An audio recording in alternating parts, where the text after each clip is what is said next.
Hello everyone. तो आप सबका स्वागत है आपके खुद के यूट्यूब चैनल सिंपल पेपर पे। तो काफ़ी दिनों बाद आपके पास ये वीडियो आ रहा है। तो ये वीडियो रिलेटेड है आपकी ज्योग्राफी से, जो आप देख ही चुके हो। और ज्योग्राफी का यहाँ पे हम वो सारे पोर्शन कंप्लीट करेंगे जो आपके एसएससी एग्जाम में आता है, चाहे वो एसएससी जेई हो, सीएचएसएल हो, एमटीएस हो, कोई भी एग्जाम आप एसएससी का दो या रेलवे का दो, वो आपका यहाँ से क्लियर हो जाएगा। और मैं पूरा कोशिश करूँगी 100% कि आपका जो एक बेसिक जो होता है ना वहाँ से लेके चलूँ, ताकि जिन बच्चों को ज्योग्राफी से डर भी लगता है उनका भी एक ओवरकम हो सके, वो ज्योग्राफी को इंटरेस्टिंग पढ़ सके। और ज्योग्राफी एक टेक्निकल सब्जेक्ट है, इसमें कोई ऐसा नहीं है कि आपको इसमें रटना है, कुछ नहीं रटना होगा। मैं आपको ट्रिक बताऊँगी, सब चीज़ बताऊँगी और आप उसको पढ़ोगे तो आपको पता, आप बस सेशन में जुड़े रहो, बस मेरे संग अगर आप जुड़े रहोगे ना तो आपको क्लास बहुत अच्छा लगेगा। मैं आपको बोलती हूँ गारंटेड के संग, और आप सीखोगे, कुछ अच्छा सीखोगे। ठीक है, तो सबसे पहले हम बताते हैं कि ज्योग्राफी जो हम पढ़ते हैं उसमें ज्योग्राफी में हम आपको क्या क्या पढ़ाएंगे, क्या क्या सिलेबस इसमें इंक्लूड होगा। तो देखिए, ज्योग्राफी में आप देखोगे तो एक होता है आपका इंडियन ज्योग्राफी और एक होता है आपका world geography. Please PDF provide नहीं किया जाएगा, तो आप बोर्ड्स में जो भी मैं आपको पढ़ाऊंगी उसका चाहो तो आप स्क्रीनशॉट ले लो या तो अपना लिख लो। तो इंडियन ज्योग्राफी में मैं सबसे पहले आपको इंट्रोडक्शन दूंगी कि भैया ज्योग्राफी है क्या। ठीक है, फिर हम लोग ड्रेनेज सिस्टम के बारे में पढ़ेंगे। ड्रेनेज सिस्टम का मतलब होता है उसमें हिमालयन रिवर पढ़ेंगे, पेनिनसुलर रिवर पढ़ेंगे, आइलैंड पढ़ेंगे। नेक्स्ट फिजिकल ज्योग्राफी पढ़ाएंगे। फिजिकल ज्योग्राफी में आपका आएगा प्लेन, आएगा प्लेन्स जो होते हैं, प्लेटू आएगा जिसको पठार कहते हो आप, आइलैंड आएगा जिसको द्वीप कहा जाता है, माउंटेन्स आएंगे, पहाड़, कोस्टल प्लेन आएंगे। तो ये सारे हम कवर करेंगे। नेक्स्ट क्लाइमेट ऑफ इंडिया, की इंडिया का मानसून कैसा होगा वो हम लोग पढ़ेंगे। सॉइल एंड एग्रीकल्चर के हिसाब से पढ़ेंगे, वेजिटेशंस पढ़ेंगे, tribes, national park, biosphere reserve, desert, Ramsar sites, industry, lake, waterfall. मतलब एक भी चीज़ मैं आपको नहीं छोड़ूंगी। सारा ये ज्योग्राफी का जो ये सीरीज चलेगा इसमें आपका भी ज्योग्राफी के ही सारे कुछ आएंगे कंसेप्ट, और सब ज्योग्राफी आपका जो एग्जाम्स में पूछा जाता है वो आपसे डिस्कस होगा। कोई आपको पीएचडी यहाँ पे ज्योग्राफी में नहीं करवाने वाली मैं। नेक्स्ट अगर वर्ल्ड ज्योग्राफी देखा जाए तो वर्ल्ड ज्योग्राफी में आपसे पूछा जाएंगे अर्थ के बारे में। यहाँ पे हम अर्थ के बारे में पढ़ेंगे। ठीक है, तो ज्योग्राफी का मतलब ही है स्टडी ऑफ अर्थ, अर्थ की स्टडी करना। तो अर्थ का जो इंटीरियर स्ट्रक्चर होता है आपको पता ही है, कोर, क्रस्ट, मैंटल, तो उसके बारे में हम पढ़ेंगे। नेक्स्ट कॉन्टिनेंटल ड्रिफ्ट थ्योरी क्या होता है, फिर continent, ocean, atmosphere, wind, pressure belt, precipitations, cloud, cosmology. तो ये सारे चीज़ इसमें सोलर सिस्टम में सब चीज़ आते हैं। तो इंडियन और वर्ल्ड ज्योग्राफी दोनों ही इंपॉर्टेंट है, लेकिन अगर एग्जाम के पॉइंट ऑफ व्यू देखें तो इंडियन ज्योग्राफी ज़्यादा इंपॉर्टेंट होता है एग्जाम्स के लिए। तो इंडियन ज्योग्राफी को ही हम सबसे पहले स्टार्ट करेंगे, ताकि जिन लोगों का भी एनटीपीसी का एग्जाम उनके लिए काफ़ी हेल्पफुल हो जाए। और आई होप कि आपके लिए, ऑब्वियस आई होप क्या, मैं तो बोल ही रही हूँ कि आपके लिए बहुत ही आपको एक तरह से हेल्पफुल करेगा। तो चलिए हम स्टार्ट करते हैं अपने इंडियन ज्योग्राफी को। तो देखिए, यहाँ पे इंडियन ज्योग्राफी स्टार्ट करने के पहले अब मैं जैसे आपको थोड़ा सा बता दूं, क्योंकि आपको समझ आना चाहिए। पहले भारत का बात कर ले कि भारत क्या है, क्योंकि अगर आपको भारत के बारे में पता नहीं होगा तो आप इंडियन ज्योग्राफी क्या पढ़ोगे। ठीक है, तो पहले हम लोग थोड़ा भारत के बारे में पढ़ लेते हैं। लेकिन उससे पहले आप लोग मुझे ये बताइए कि आप लोग इतने दिन तो कोई वीडियोज़ या कुछ नहीं था, तो आप लोग ने क्या क्या पढ़ाई किया, कुछ किया या नहीं, कमेंट में लिख के बताइए कैसा चल रहा है प्रिपरेशन। और हाँ, कितने बच्चे हैं जो एनटीपीसी के लिए अपीयर कर रहे हैं, ये ज़रूर बताइएगा हमें। ठीक है, चलो तो हम लोग स्टार्ट करते हैं अपने भारत के बारे में, इंडिया के बारे में। ओके, चलो। तो इंडिया में जैसे पता है हमें कि बहुत सारी नेबरिंग कंट्री होती हैं जो इंडिया के आसपास होती हैं, जिनके बारे में हमें पता होना चाहिए। तो देखिए, पहला अगर हम लोग पढ़ें तो इंडिया में जो पहली कंट्री होती है जो इंडिया के मतलब उसमें, तो आपको पता है वो कौन सी होती है, बांग्लादेश। ठीक है, यहाँ पे आपको कुछ दिख रहा होगा, पहले आप इसको देख लो। यहाँ पे क्या है, यहाँ पे मैंने लिखा है Bangladesh, China, Pakistan, then Nepal, Myanmar, Bhutan, Afghanistan. ये जो कंट्रियां होती है वो इंडिया की नेबरिंग कंट्री है, ये बॉर्डर शेयर करती है इंडिया के संग और इंडिया भी इनके संग शेयर करता है।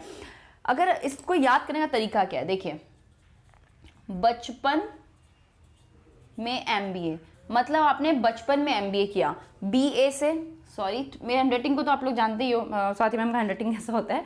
So let it be, handwriting को एक बार साइड हटा के बस नॉलेज जो मैं आपको दे रही हूँ वो ध्यान दो। तो बचपन में एमबीए, तो बीए से क्या हो गया, बांग्लादेश, सीएस से क्या हो गया, चाइना, पीए से क्या हो गया, पाकिस्तान, एन से क्या हो गया, नेपाल, एम से म्यांमार, बी से भूटान, ए से अफगानिस्तान। तो बचपन में एमबीए का मतलब है कि किसी ने बचपन में हमने एमबीए कर लिया। ठीक है, नेक्स्ट इसमें क्वेश्चन पूछा जाता है कि सबसे लॉन्गेस्ट बाउंड्री किसके संग भारत शेयर करता है, इंडिया शेयर करता है। तो आपको पता होना चाहिए बांग्लादेश 4096, और सबसे छोटा हमारा होता है अफगानिस्तान के संग 106। ठीक है, अब अगर आपको ये सीरीज में याद होगा कि बचपन में एमबीए, तो आप वो सारा चीज बता पाओगे कि सबसे अगर लॉन्गेस्ट पूछेगा तो भी आप बता दोगे, सबसे अगर शॉर्टेस्ट पूछेगा तो भी बता दोगे।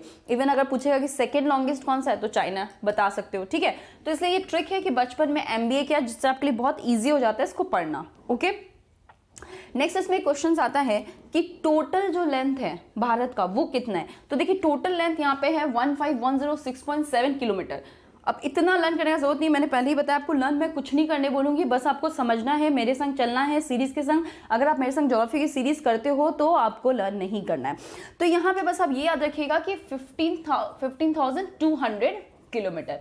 तो अगर आपको 15,200 किलोमीटर याद है तो वो आपके लिए ईजी हो जाता है और कुछ आपको इसमें नहीं सोचना पड़ता है या नहीं पढ़ना पड़ता है, बस आपको ऑप्शन में देगा तो आप याद रखना कि 15,200 किलोमीटर है टोटल, ठीक है। तो ये हमारा यहाँ पे खत्म हुआ। अब एक एक कंट्री को हम लोग लेके चलेंगे और एक एक कंट्री के बारे में हम लोग पढ़ेंगे। तो सबसे पहले हम लोग लेते हैं बांग्लादेश, ठीक है। क्या लेते हैं? बांग्लादेश। तो बांग्लादेश में क्या है कि मान लो, ये सिर्फ मानने के लिए मैं बोल रही हूँ, अब इसको दिल पे मत लेना कि मैम ने कैसा क्यों बोल दिया, सिर्फ मैं आपको ट्रिक मुझे बताना इसलिए। तो बांग्लादेश में जो लोग टाइम देखते हैं वो AM को PM बोलते हैं। क्या बोलते हैं? AM को PM बोलते हैं, ठीक है। अब T से क्या हो गया? त्रिपुरा। A से क्या हो गया? ठीक है, आप लोगों को पता ही होगा, A से हो गया आसाम। M से क्या हो गया?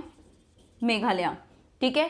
नेक्स्ट आपका P आया, P से हम लोग बोलते हैं पश्चिम बंगाल। पश्चिम बंगाल को इंग्लिश में बोलते हैं वेस्ट बंगाल, ठीक है। नेक्स्ट आपका बचा M, तो M से क्या हो गया? मिजोरम। तो याद रखिए बांग्लादेश में टाइम में क्या होता है, जब वो टाइम को कंसिडर करते हैं तो वो AM को PM बोलते हैं। क्या बोलते हैं? AM को PM। तो T से हो गया आपका त्रिपुरा, A से हो गया आसाम, M से हो गया मेघालय और P से हो गया पश्चिम बंगाल। तो पश्चिम बंगाल को आप वेस्ट बंगाल बोलते हो, बस ट्रिक के लिए मैंने यहाँ पे पश्चिम बंगाल लिखा है, वो आपको याद होगा, इतना तो बहुत ही ईजी है। और M से हो गया मिजोरम, ठीक है, याद रखिएगा। नेक्स्ट क्वेश्चन आता है कि जो त्रिपुरा है, त्रिपुरा किससे स्टार्ट होता है? T से।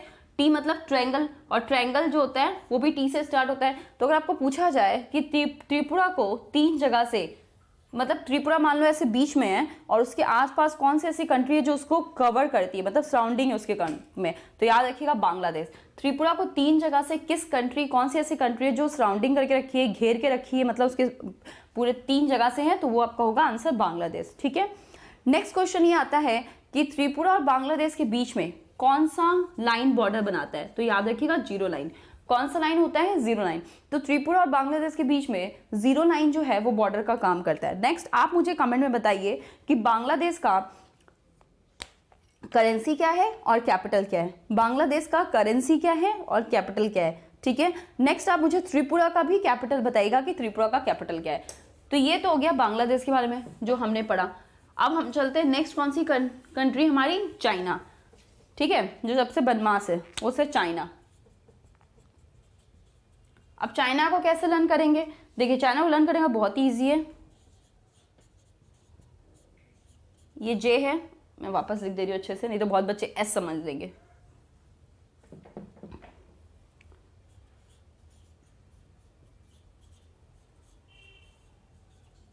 सूजा हुआ चीन। क्या लिखा मैंने? सूजा हुआ चीन। अब चाइना हमेशा ही तो मुंह फुला के रखता है, सुजा के रखता है, उसको तो हमेशा कोई ना कुछ बहाना चाहिए लड़ने का।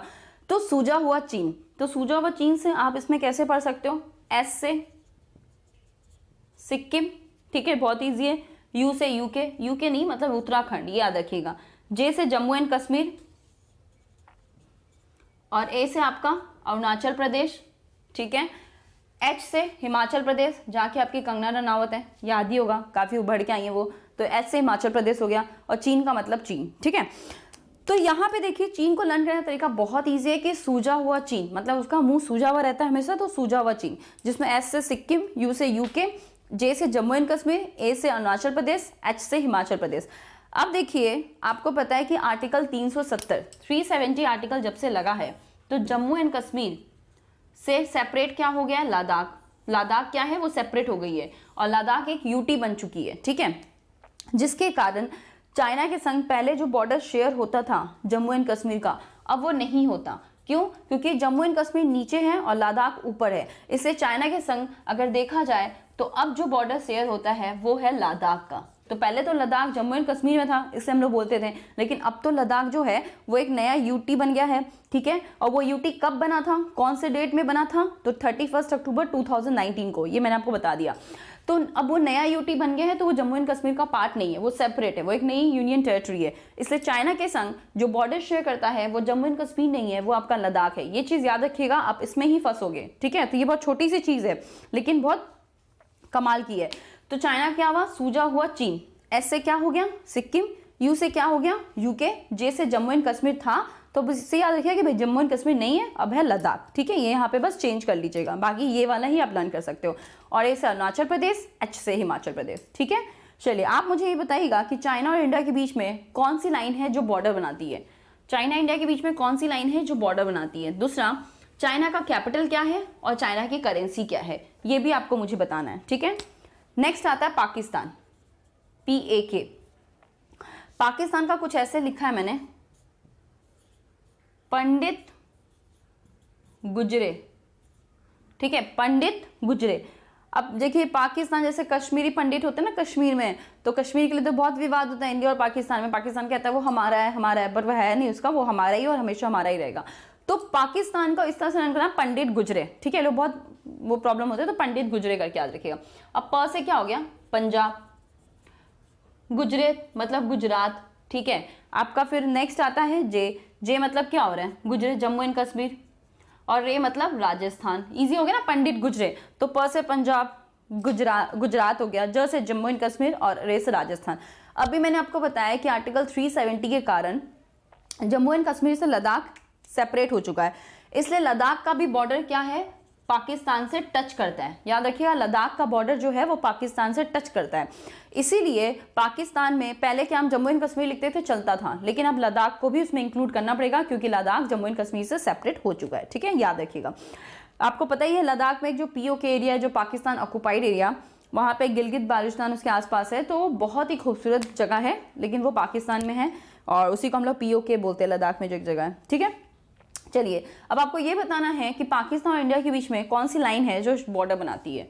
पाकिस्तान इंडिया के बीच में ऐसे तो बहुत सही लाइन है, तो आप देखते हैं कितने लोग कितना आंसर दे पाते हैं। कौन सी लाइन है जो बॉर्डर बनाती है, ओके। तो पाकिस्तान तक हो गया, देन नेपाल, ठीक है, नेपाल। अब जैसे मैंने पूछा कि मोमो, अब आप लोग मुझे बताओ मोमो खाना किस किस को पसंद है। आई होप सबको पसंद होगा, मुझे भी पसंद है, तो प्लीज कमेंट में लिख के बताइएगा तो किसको किसको मोमो खाना पसंद है, कितने लोग हैं जो मोमो खाना पसंद करते हैं, ठीक है। तो देखिए नेपाल से एक बंदा आया जिसका नाम था सुबो। क्या बंदा था, सुबो। और सुबो जो है वो बहुत टेस्टी मोमो बनाता था, ठीक है। तो इससे हम लोग लर्न किए भाई नेपाल से कौन है, सुबो। तो एस से हो गया सिक्किम, यू से हो गया यूपी, अब भैया जहाँ यूपी है वहाँ बिहार तो होगा ही, बिहार। बी से हो गया बंगाल, वेस्ट बंगाल, बंगाल मतलब, ठीक है। नेक्स्ट आपका यू से हो गया यूके, यूके मतलब उत्तराखंड, यूके मत पहुंच जाना, ठीक है। तो नेपाल में एक बंदा था सुबो जो बहुत ही टेस्टी मोमो बनाता था, इस तरह याद रखो। तो एस से हो गया सिक्किम, यू से यूपी, बी से बिहार, देन डी से बंगाल एंड यू से यूके, ठीक है। नेक्स्ट आपको मुझे ये बताना है कि नेपाल का कैपिटल क्या है, नेपाल की करेंसी क्या है, ठीक है। और हो सके ज़्यादातर अगर आप लोग करंट अफेयर्स पढ़ते हो तो आप मुझे ये बताइए कि नेपाल और इंडिया के बीच में किस तरह का डिस्प्यूट चल रहा है और वो क्यों चल रहा है, उसका रीज़न क्या है। तो ये जो मैं आपसे क्वेश्चन पूछ रही हूँ ना बीच बीच में, ये कहीं ना कहीं बहुत सारे बच्चों को हेल्प करेगा। ऐसा नहीं है कि बहुत सारे बच्चे बोलेंगे मैम हम SSC का हैं तो हम क्यों इतना डीपली जाएं। बाबू तुम SSC के हो या किसी के भी हो, PCS के हो, जहाँ के भी हो, पर नॉलेज लेना कोई गलत बात नहीं है, ठीक है। और दूसरी चीज़, इंटरव्यू में आपको नहीं पता किस तरह का आपसे क्वेश्चन पूछेगा, आपको अपडेट रहना चाहिए इस चीज़ के लिए। तो खासकर जो बच्चे PCS के एग्जाम दे रहे हैं वो तो ऑब्वियसली इसका बताना चाहिए, और वो अगर पढ़ते भी होंगे तो जरूर इसका आंसर बताएंगे कि नेपाल और इंडिया के बीच में क्यों डिस्प्यूट चल रहा है, what are the reason behind this. और अगर आप चाहते हो कि मैं इस पर वीडियो बनाऊं तो मैं जरूर वीडियो लाऊंगी नेपाल और इंडिया का भी, और साथ ही साथ नेपाल और चाइना का भी, क्यों जो डिस्प्यूट हो रहे हैं। तो आप लोग मुझे पहले बताइएगा कि नेपाल और इंडिया में क्यों डिस्प्यूट हो रहे हैं, what are the reason behind this, ठीक है। कमेंट सेक्शन में जरूर लिख के बताइएगा। और देखिए आपके जो कमेंट्स होते हैं ना वही एनर्जेटिक देते हैं, वही मोटिवेशन देते हैं। मैं जो ये वीडियो कर रही हूँ ऑब्वियसली टू मंथ प्लस से वीडियोस नहीं गया due to some personal issues, health ठीक नहीं से कुछ था, लेकिन आपके जो मोटिवेशंस होते हैं वो काफ़ी मोटिवेट करते हैं हम लोगों को कि चलो वीडियो बनाना है। तो अब मैं वीडियो बना रही हूँ, अगर आप इसको लाइक नहीं करोगे, शेयर नहीं करोगे, ज़्यादा से ज़्यादा बच्चों को नहीं पहुंचाओगे, तो यार हमें मोटिवेशन नहीं मिलेगा। तो आपसे हम चाहते ही क्या है, बस इसको शेयर करो वीडियो को, और जितना हो सके इसको लाइक करो, क्योंकि जब आप शेयर और लाइक करोगे तो आपके शेयर और लाइक करने से लगता है पूरे दिन भर में कि हाँ यार आज मैंने कुछ अच्छा पढ़ाया और किसी का कुछ भला हुआ। तो एटलीस्ट शेयर और लाइक करने में आई डोंट थिंक, मेरे को ऐसा लगता है कि आप लोग कुछ जा रहे हैं, आप उसको शेयर ही करोगे, एटलीस्ट इतना तो आप कर सकते हो, क्योंकि हम लोग जब आपके लिए इतना मेहनत करते हैं, इतना पढ़ते हैं, तब जाके आपको पढ़ाते हैं, क्योंकि पढ़ाना इज नॉट अ ईजी कि मैं कुछ भी आपको पढ़ा दूं, ठीक है। तो पढ़ाना पड़ता है, उसके लिए पढ़ना पड़ता है बहुत ज़्यादा। तो एटलीस्ट इतना तो आप मुझे रिपे कर सकते हो, एटलीस्ट इतना तो कम से कम शेयर और उसको लाइक करो, ठीक है। चलो, तो आई होप, और देखिए आप ज़्यादा से ज़्यादा शेयर करोगे तो कितने बच्चों का हेल्प होगा। तो आप बैठे बैठे कितना सारा अच्छा काम कर रहे हो, ठीक है, थोड़ा पुण्य का भी काम करना चाहिए ना। तो चलिए नेक्स्ट ले लेते हैं म्यांमार। म्यांमार का बात करें तो म्यांमार में मान लो कि हमारी एक मामी रहती थी जिनका नाम था अरुणा मामी। देखिए जैसे मैं जो कैपिटल लिखूंगी वो अभी आप कैपिटल लिखना, जो स्मॉल होगा उसको स्मॉल लिखना, ठीक है। अरुणा मामी, क्या नाम था, अरुणा मामी। तो अरु से हो गया अरुणाचल प्रदेश, एन से हो गया नागालैंड, एम से हो गया मणिपुर, और एम आई से हो गया मिजोरम। देखो याद हो गया ना, बहुत ईजी है भैया। म्यांमार में हमारी अरुणा मामी रहती थी, तो अरु से हो गया अरुणाचल प्रदेश, एन से हो गया नागालैंड, एम ए से हो गया मणिपुर, और एम आई से हो गया मिजोरम, ठीक है। ये हो गया मणिपुर और एम आई से हो गया मिजोरम, ठीक है। नेक्स्ट आपको मुझे ये बताना है कि म्यांमार का कैपिटल क्या है और उसकी करेंसी क्या है। देखिए बहुत बार ऐसा देखा गया एसएससी एग्जाम में, जो नेबरिंग कंट्री होती है ना, तो उनके बारे में भी कुछ पूछा जाता है। इवन उनमें जो रिवर, जो इंपॉर्टेंट रिवर, करंट अफेयर्स है ना, वो भी पूछा जाता है। तो अगर आप ये सोच रहे हो कि भैया बस इंडिया का पढ़ लें हो जाएगा, तो भैया इंडिया वाला जमाना गया, ठीक है। अब आपको वर्ल्ड का भी बहुत सारी चीज सोचना पड़ेगा, उसको दिमाग में रखना पड़ेगा, क्योंकि अगर आप अभी जो पेपर है वो टीसीएस के अंदर है, तो टीसीएस का जो पैटर्न है वो डिफरेंट है। उसको अच्छे से देखिए कि एक्चुअली किस तरह के क्वेश्चंस आपसे पूछ रहे हैं, क्योंकि अगर आपको ये नहीं पता कि किस टाइप का क्वेश्चन आना है, तो आप जितना भी पढ़ लो कोई फायदा नहीं है, ठीक है। तो स्टडी करो, हार्ड वर्क करो, बट स्मार्ट स्ट्रेटेजी के संग, ठीक है। चलिए नेक्स्ट हम आते हैं भूटान में।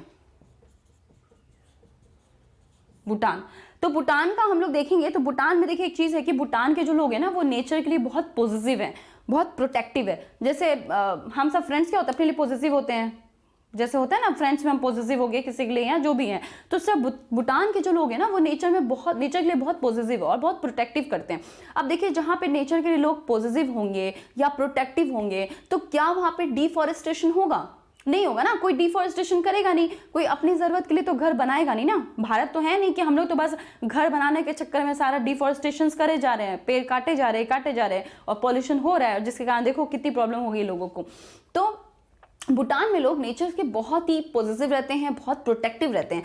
अगर नेचर के वो प्रोटेक्टिव है तो वो घर बनाने नहीं देंगे। तो घर को हम हिंदी में क्या बोलते हैं? देखिए जो हिंदी मीडियम के बच्चे होंगे ना, वो उसको पहचान जाएंगे, उसको बोलते हैं आवास। आवास, इवन प्रधानमंत्री जी ने भी आवास योजना निकाला था ना, तो आवास योजना का मतलब क्या होता है? घर के लिए जो पॉलिसी होती है, आवास का मतलब ही होता है घर, ठीक है। तो आवास से कैसे आप पढ़ोगे? ए मतलब क्या हो गया आपका? अरुणाचल प्रदेश, डब्ल्यू मतलब वेस्ट बंगाल, ए मतलब आसाम, और एस मतलब सिक्किम, ठीक है। सिक्किम पता है ना, हमारा छोटू सा है, क्यूट सा, प्यारा सा, एक देखे होगे आप मैप में, देखना उसको चिकन कॉरिडोर भी कहते हैं, बहुत सारे बच्चों को नहीं पता होता है। अगर आप मैप में इंडिया का मैप देखोगे सिक्किम को, तो सिक्किम का जो गला है ना, वो मतलब ऐसा गला नहीं, सॉरी, वो तो चिकन का गला होता है, मतलब सिक्किम का जो पूरा मैप बना हुआ है ना, वो एकदम ऐसा लगेगा आपको कि चिकन के गले की तरह। तो जब आप इसको पढ़ो तो उसको तो मैप को रखो सामने, क्योंकि मैप रखने से क्या होगा ना, आपको ट्रिक के संग अगर आप मैप पढ़ोगे तो बहुत ईजी हो जाएगा। तो याद रखिएगा, इसको बोलते हैं आवास। आवास का मतलब होता है घर, तो हम भूटान में घर नहीं बना सकते। ए मतलब होता है अरुणाचल प्रदेश, डब्ल्यू मतलब वेस्ट बंगाल, ए मतलब आसाम, एस मतलब सिक्किम। तो यहाँ तक देखो, देखते देखते हमारा भूटान हो गया। नेक्स्ट हम पढ़ेंगे, नेक्स्ट क्या होगा? अफगानिस्तान। अफगानिस्तान के बारे में अगर देखें तो देखिए, अफगानिस्तान का तो एक ही है, लद्दाख। अब लद्दाख कैसे? पीओके मतलब पाकिस्तान ऑक्युपाइड एरिया, ठीक है। इसको मैं डायग्राम बना देती हूँ। देखिए मेरी डायग्राम तो अच्छी नहीं है इंडिया की, बस जैसे बना रही हूँ माफ़ कर लेना, ठीक है, बिकॉज पेंटर तो हूँ नहीं मैं जो बना पाऊँ। तो देखिए जो भारत का जो एरिया है ना लद्दाख का, वहाँ पे जो ये पीओके है, पाकिस्तान ऑक्युपाइड एरिया, इसको क्यों बोलते हैं? क्योंकि पाकिस्तान ने इसको ऑक्युपाइड कर लिया है, ठीक है, वो उन्होंने इसको ले लिया है हमसे, कोई बात नहीं, हम उनको वापस छीन लेंगे, वो हमारा है तो हमारा ही रहेगा। तो पाकिस्तान ऑक्युपाइड एरिया है, लेकिन फिर भी अगर आज भारत का आप मैप खरीदोगे तो कभी भी क्या भारत ने इस पोर्शन को काट के मैप बनाया है? नहीं बनाया। तो हम ये मानते हैं कि ये पोर्शन आज भी हमारा है। इसी के कारण क्या होता है कि यहाँ हम लोग मानते हैं कि इंडिया और अफगानिस्तान का जो लैंड बॉर्डर है वो अभी भी माना जाता है, जो कि लद्दाख से। बट अगर प्रैक्टिकली देखा जाए तो वो जो लैंड बॉर्डर है वो पीओके के रास्ते से जाता है, और पीओके अभी वो पाकिस्तान के पास है, इंडिया में नहीं है। अगर एग्जाम के पॉइंट ऑफ व्यू से होगा तो वैसे तो ये क्वेश्चन नहीं आएगा, लेकिन आएगा तो याद रखिए ऐसा अफगानिस्तान का कोई बॉर्डर नहीं है, और है तो कहाँ है, लद्दाख में, जो कि पीओके के एरिया में है। ठीक है। अच्छा, जब ये पीओके का बात हुआ तो एक और चीज़ मैं आपको बता दूं, आपको पता होगा यहाँ पे सियाचिन ग्लेशियर, बहुत सारे लोगों का एक क्वेश्चन होता है कि मैम सियाचिन ग्लेशियर्स पे गवर्नमेंट फालतू का पैसा वेस्ट करती है, करोड़ों रुपया लगाती है, तो ये बहुत सारे लोग ऐसे बोलते हैं। देखिए, कुछ भी अगर गवर्नमेंट कुछ भी करती है वो सोच के करती है, बिना सोचे समझे वो इतनी बड़ी कंट्री को नहीं लेके चल रही है। ठीक है, कोई भी गवर्नमेंट हो, मैं किसी पर्टिकुलर गवर्नमेंट का नाम नहीं ले रही हूँ, तो जब भी कोई सरकार कुछ नीति बनाती है, पॉलिसी, वो सोचती है, उस पर विचार करती है। तो सियाचिन ग्लेशियर पे जो हमारे आर्मी वहाँ पे रखे गए हैं, जहाँ पे आपको पता है -डिग्री सेल्सियस होती है, टेम्परेचर होता है, इतनी ठंड होती है वहाँ पे। ठीक है, तो आप सोच रहे हो ना, मतलब कितना मेहनत करते हैं आर्मी वहाँ पे, तो उनको वहाँ पे रखा गया है। सियाचिन ग्लेशियर को अगर आप मैप में देखोगे, अगर वो सियाचिन ग्लेशियर चाइना या पाकिस्तान किसी के भी हाथ में आ जाएगा तो चाइना और पाकिस्तान का जो लैंड बॉर्डर है ना वो डायरेक्टली हो जाएगा, ये ऊपर से ना पूरा का पूरा हिस्सा ही उनके हो जाएगा। तो इंडिया के लिए बहुत प्रॉब्लम हो जाएगा, क्योंकि आपको पता है ना, पाकिस्तान का बड़ा भाई चाइना और चाइना का छोटा भाई पाकिस्तान, ऐसा कुछ रिलेशन है इनके बीच में। ठीक है, तो यहाँ पे सियाचिन ग्लेशियर में पाकिस्तान इसको ऑक्युपाइड करना था, लेकिन इंडिया ने अपनी आर्मी भेज के उसको प्रोटेक्ट किया है। इसीलिए सियाचिन ग्लेशियर को प्रोटेक्ट किया जाता है, क्यों? ताकि चाइना और पाकिस्तान डायरेक्टली लैंड बॉर्डर से कनेक्टेड ना हो पाए। ठीक है, नेक्स्ट आप देखोगे अक्साई चीन के बारे में भी आपको पता है, जो 1962 मतलब कि 1962 में चाइना से इंडिया का झगड़ा हुआ था, मतलब लड़ाई हुई थी, वार हुई थी, जिसमें चाइना ने उस पार्ट को ले लिया, अक्साई चीन। लेकिन अगर आप कभी भी मैप देखो इंडिया का और नहीं है मैप, तो प्लीज उसको खरीदो और अपने घर में लगाओ जिस रूम में आप पढ़ते हो। Without map is not possible to study geography. बिना मैप के ज्योग्राफी के आप सिंगल क्वेश्चन नहीं सॉल्व कर सकते हो। ठीक है, और मैप रख के अगर आप पढ़ोगे तो आपके लिए बहुत ईजी हो जाएगा, ये मैं आपको कह रही हूँ। और एक भी ऐसा क्वेश्चन नहीं है जो आप छोड़ के आओगे, सारा करके आओगे। देखिए यहाँ पे क्या, अगर आप मैप देखोगे भारत का, तो भारत उसमें पीओके भी दिखाता है, अक्साई चीन भी दिखाता है। हम कभी भी इन दोनों को ऐसा दिखाते नहीं कि हमसे अलग है, हम आज भी इनको मानते हैं कि हमारा ही है। ठीक है, पर देखा जाए तो ये पीओके का एरिया पाकिस्तान का है, अक्साई चीन उसका है, लेकिन सियाचिन ग्लेशियर आज भी भारत का ही है, ये चीज याद रखिएगा। ठीक है, तो यहाँ तक मैंने आपको इंडिया की जो नेबरिंग कंट्री है उनके बारे में बता दिया। तो ये यहीं तक रखते हैं, क्योंकि ज़्यादा देने से आप बोर हो जाओगे या फिर बहुत ज़्यादा आपको पेन हो जाएगा, दर्द हो जाएगा, तो मैं नहीं चाहती आपको दर्द हो। नेक्स्ट जो वीडियो होगा वो दूसरे फिर से, तो इस तरह से अभी जो आपका इंट्रोडक्शन चल रहा है वो इंडिया के ऊपर चल रहा है, भारत के ऊपर। तो आज का वीडियो यहीं तक रखिए, और मैं बार बार कह रही हूँ उसको शेयर कीजिए, और जितना क्वेश्चन मैंने पूछा है उसका प्लीज़ जवाब दीजिए, क्योंकि कहीं ना कहीं आपको बहुत हेल्पफुल होगा। ठीक है, चलिए इस सेशन को यहीं पे एंड करते हैं। Thank you.